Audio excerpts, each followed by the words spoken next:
Hey guys, I just wanted to show you real quick. I had found another use for these little cardboard inserts that usually come in those small boxes of Fancy Feast cat food. You get these little rectangular cardboard pieces and they're pretty thin.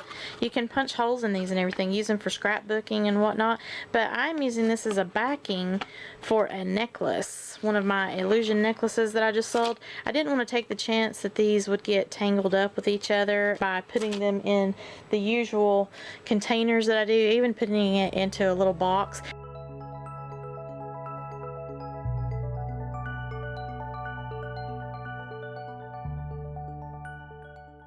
I use my punching tool that creates hang tag holes, and you can see it starts out with nothing, and then when I punch it, look, it creates like a little hang tag situation there. So I did that, and then I have one of my little cards that I have already pre-made that I've created in Photoshop and then printed it out, and you can glitter this up if you want to. You can glue rhinestones on wherever you want to. You can sign it, whatever you want to do. On the back side is the text that I have on my business card, so I thought that it would be pretty cool to just attach that rather than the traditional business card, since this is going to be so large.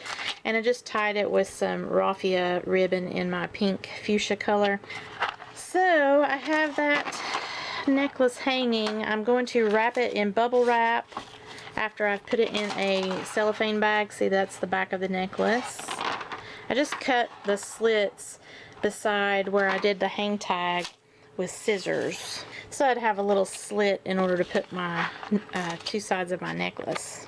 So instead of the traditional Ziploc baggie that I use, something similar to this, it's the Ziploc at the top. Sometimes I even use those holiday themed Ziploc snack bags that you get at the Dollar Tree if it's for a holiday or something.